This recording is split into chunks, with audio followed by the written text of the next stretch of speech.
আজকের গল্প সে, কলমে সায়নদীপা। সন্ধে থেকে এক নাগাড়ে বৃষ্টি পড়ে চলেছে। বৃষ্টির ঝমঝম শব্দটা শুভর বরাবরই পছন্দ, কিন্তু আজ মনে হচ্ছে যেন প্রতিটা বৃষ্টির ফোঁটা শলাকার মতো এসে বিঁধছে তার বুকে। আগে এরকম বৃষ্টি ভেজা রাতগুলো কাটতো হিমানির সাথে ফোন আলাপে। সকাল হতো মায়ের হাতে তৈরি ধোয়া ওঠা চায়ের চুমুক দিয়ে। আর কি কোনোদিনও শুভ ফিরে পাবে সেসব দিন? এখনও চোখটা বন্ধ করলেই বৃষ্টির শব্দ চাপা পড়ে গিয়ে ওর কানে যেন বেজে উঠছে বাবার তীক্ষ্ণ কণ্ঠস্বর। সোমবাবুর ছেলে গ্র্যাজুয়েশন কমপ্লিট করা 1.5 বছরের মাথায় চাকরি পেয়ে গেল, আর তুমি 3 বছর কেটে গেল, তাও কিচ্ছু করতে পারলে না। কলকাতায় থেকে কম্পিটিটিভ এক্সামের প্রিপারেশন নেওয়ার নামে আদৌ যে কী করেছো সেই নিয়ে এখনও যথেষ্ট সন্দেহ হচ্ছে আমার। বাবা তো অমন করে কথা প্রায়ই বলে থাকেন। শুভ এসব এতদিন গায়ে মাখত না বিশেষ, কিন্তু সেদিন বাবার রুক্ষ শব্দগুলোর থেকেও ওকে আরও বেশি আঘাত করেছিল মায়ের মৌনতা। মৌনতাই তো সম্মতির লক্ষণ। তার মানে মাও আর বিশ্বাস রাখতে পারেনি শুভর ওপর। তাই ওপর থেকে এই পরিস্থিতিতে যাকে পাশে সব থেকে বেশি দরকার ছিল সেই হিমানিও তো ওর কোনো কথা শোনার আগেই বলল যে সে আর এভাবে অপেক্ষা করতে পারছে না। তার বাড়ির লোকেরা নাকি বিয়ের জন্য চাপ দিচ্ছে ক্রমাগত।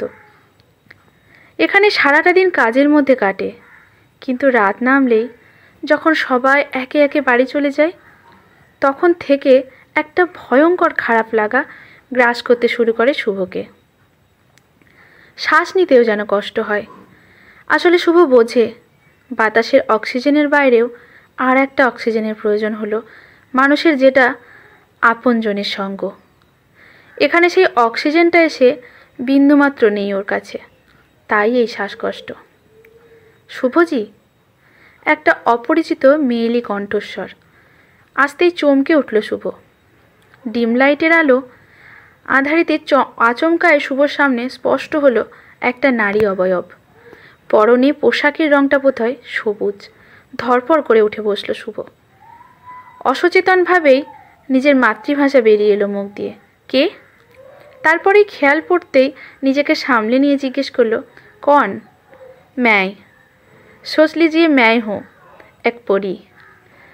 खुशियों की देवी ने जिसे भेजा है आपके गुमसुम चेहरे पे थोड़ी सी मुस्कान लाने के लिए। কথাটা বলেই খিলখিল করে হেসে উঠল মেয়েটা। কি? हा हा, डर गया क्या?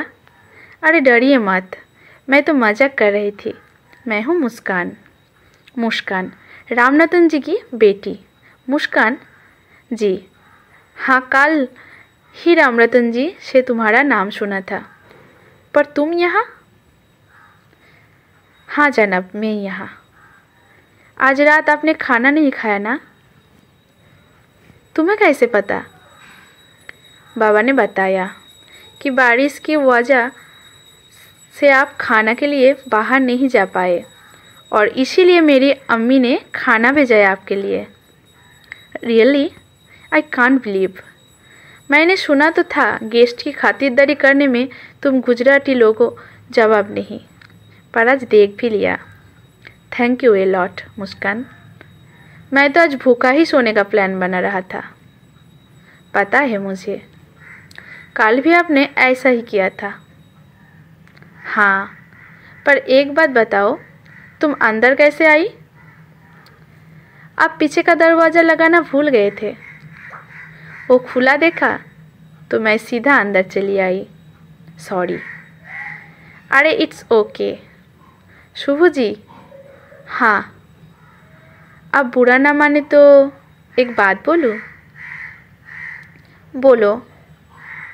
आप न मेरे बाबा या किसी और को मत बताना कि मैं आपके लिए खाना लाई, प्लीज़। पर क्यों? क्योंकि आप क्या समझते नहीं है? ओह, आई कैन अंडरस्टैंड। तुम बेफिक्र रहो। And thank you so much. Aunty को भी थैंक्स कहना मेरी तरफ से।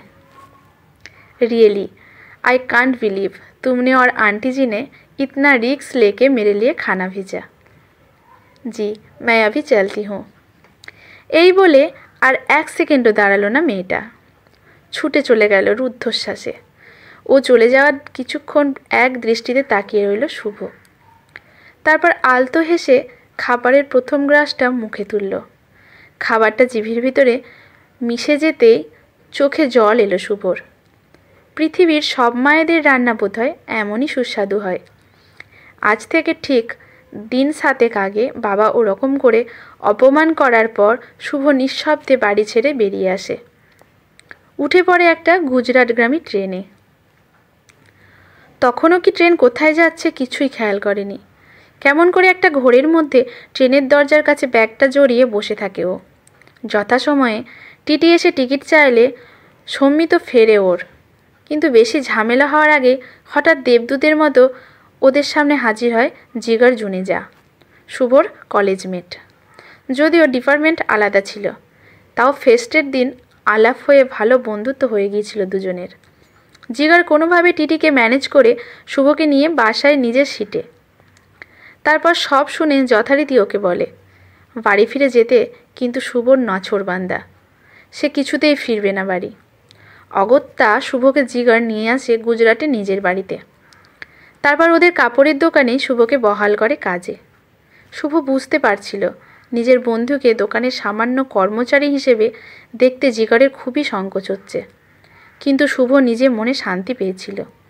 ভেবেছিল ওর মতো অবহেলিত বেকার মানুষের জন্য এই ঢের। জিগর চেয়েছিল শুভকে নিজের বাড়িতে রাখতে, কিন্তু শুভই রাজি হয়নি। তাই দোকানদারেরই একদিকে পুরনো গোডাউনের পাশের একটা ছোট্ট ঘরে ওর থাকার ব্যবস্থা হয়েছে। শুভ জানে ওর ঘরটা ঠিক নিচের দারোয়ান রামরতন থাকে সপরিবারে। শুভ অবশ্য যায়নি কখনো তার বাড়ি। কিছু কিছু মানুষ থাকে যারা প্রথম আলাপেই খুব আপন হয়ে যায়। মুস্কানও ঠিক সেই রকম। এখন বর্ষাকাল, প্রায় দিনই বৃষ্টি নামছে, আর সেই সাথে ক্রমাগত আর্দ্র হয়ে চলেছে শুভর মন। ও জানে রাতে বৃষ্টি নামলে মুস্কান ঠিক আসবে খাবার নিয়ে। মেয়েটার সাথে কথা বলতে শুভ যেন ভুলে যায় সব দুঃখ কষ্ট, আপনজনদের ছেড়ে আসার যন্ত্রণা। মাঝে মাঝে শুভর মনে হয় সত্যিই বোধহয় খুশির দেবী ওর মুখে মুস্কান আনতে মুস্কানকে পাঠিয়েছেন ওর কাছে। মেয়েটা বোধহয় সবুজ রং খুব ভালোবাসে, রোজই সবুজ রঙের কামিজ পরে আসে। সবুজের মতোই সতেজ ওর মনটাও। বাবার ভয় এখানে বেশিক্ষণ থাকে না সে, কিন্তু ওর ওই ক্ষণিকের উজ্জ্বল হাসি, নুপুরের রিন রিন শব্দ শুভকে সারাটা দিন আনন্দে থাকার একটা কারণ দিয়ে যায়। আজকাল তো যেদিন বৃষ্টি হয় না সেদিনই শুভর মন খারাপ থাকে। শুভ অবাক হয়ে ভাবে, আবার কি তবে ও হারিয়ে ফেলছে ওর মন? নিজের অজান্তেই ওর চোখের সামনে ভেসে ওঠে মুস্কানের মুখটা। সে যেন ওর বুকে মাথা রেখে বলছে, নিজের করে নাও আমায়। শুভ ওর কপালে একটা চুমু দিয়ে ভাবে, নাইবা হলো হিমানির মতো আধুনিকা, শিক্ষিতা, নাইবা থাকলো ওর কোনো হাইফাই সোশ্যাল স্ট্যাটাস, তাও আজ মুস্কানই ওর একমাত্র খুশির কারণ, বাঁচার নতুন তাগিদ। কিন্তু এসব ভাবতে ভাবতে আবার বাস্তবের মাটিতে নেমে আসে শুভ। বুকটা কেঁপে ওঠে ওর। মুস্কান যদি ওকে গ্রহণ না করে, কিংবা মুস্কানও যদি হারিয়ে যায় হিমানির মতো। আজ এক কাস্টমারের কাছ থেকে পেমেন্ট আনতে গিয়ে বৃষ্টিতে ভিজে গিয়েছিল শুভ। এমনিতেই ওর ঠান্ডা লাগার ধাত, তার ওপর আবার বৃষ্টি।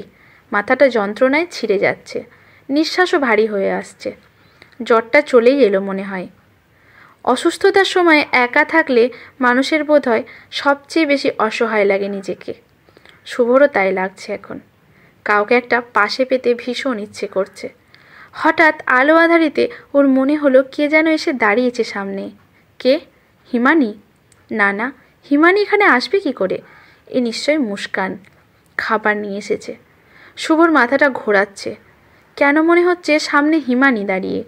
কেন ইচ্ছে করছে ওকে গিয়ে ছুটে জড়িয়ে ধরতে? না না, এ তো হিমানি নয়, এ মুস্কান। শুভর অবাধ্য ইচ্ছেটাকে বাধা মানতেই হবে, না হলে মুস্কান চরিত্রহীন ভাববে ওকে। ভাববে সুযোগ নিচ্ছে ও। জ্বরের ঘোরে এ কি সব ইচ্ছে হচ্ছে ওর। যে করে হোক নিজেকে সামলাতেই হবে ওকে। চোখের সামনে সব ঝাপসা লাগতে শুরু হয়েছে। মুস্কান যেন মিলিয়ে যাচ্ছে সামনে থেকে। তবে কি জ্ঞান হারাচ্ছে শুভ? মাথায় অসহ্য যন্ত্রণা নিয়ে ঘুম ভাঙল শুভর। অনেক বেলা হয়েছে বোধহয়। ঘরের কাছে কোলাহল শোনা যাচ্ছে খুব।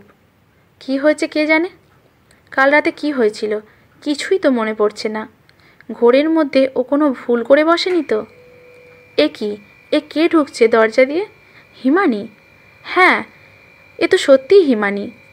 দিনের আলো ভুল করতে পারে না। ছলছল চোখে মেয়েটা এসে জড়িয়ে ধরল শুভকে। কেন এমন করলে আমাদের সাথে? তুই নিজেকে ছাড়া কাউকে ভালোবাসিস না, তাই না? একটা ভীতু কাওয়ার্ড কোথাকার। সব সময় সমস্যা থেকে পালানোর চেষ্টা তোর। অভিমান ভরা গলায় আরও অনেক কিছু বলে যাচ্ছে মেয়েটা। শুভ দেখল দরজা দিয়ে এক এক করে ঢুকছে বাবা মা। ওদেরও চোখে জল। ওদের দেখে শুভকে ছেড়ে সরে দাঁড়ালো হিমানি। বাবা এসে ওকে টেনে নিয়ে বুকে। বাবার শরীরটা কেঁপে উঠছে মাঝে মাঝে। বাবা কাঁদছেন। শুভ দেখল জিগর ওদের দিকে তাকিয়ে হাসছে মুচকি মুচকি। তার মানে ওই খবর দিয়েছে এদের। সব ভালোবাসার কোনো নাম থাকে না, কোনো পরিণতি থাকে না। কিছু কিছু ভালোবাসা নিঃশব্দে এসে আমাদের দূষণ জীবনটাকে রাঙিয়ে দিয়ে আবার চলে যায়। মুস্কানও ছিল শুভর ঠিক সেই ভালোবাসা। শুভর এখানে থাকার অক্সিজেন। যাওয়ার আগে একটিবার মেয়েটার সঙ্গে দেখা করে যাবে বলে স্থির করেছে শুভ। রামরতনের স্ত্রী সবজি কাটছিল মেঝেতে বসে। শুভকে দেখে তড়িঘড়ি উঠে দাঁড়ালো। নমস্তে আন্টি, মুস্কান ঘর পে হ্যায়?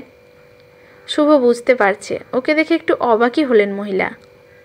ভ্রুটা কুঁচকে তিনি জিজ্ঞেস করলেন, আপ?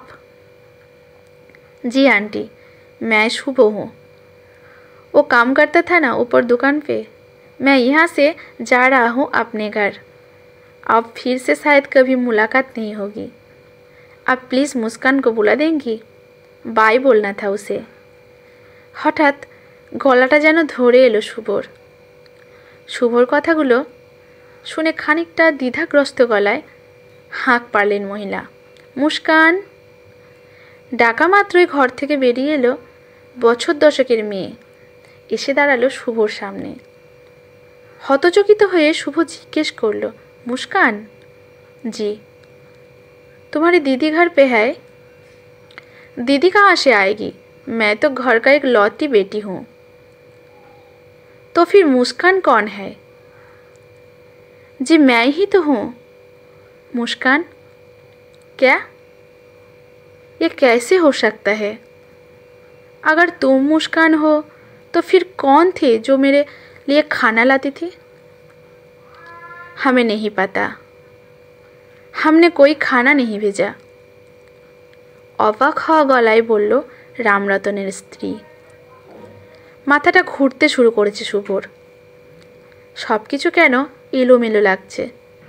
সে তো বলেছিল সে রামরতনজির মেয়ে, কিন্তু এরা তো বলছে তাহলে কে ছিল সে যে বৃষ্টি হয়েই নিয়ম করে খাবার আনতো ওর জন্য, যে ওর ছন্দহীন জীবনটাকে আবার ছন্দ দিয়েছিল নতুন করে, যে ওকে দিয়েছিল বেঁচে থাকার অক্সিজেন?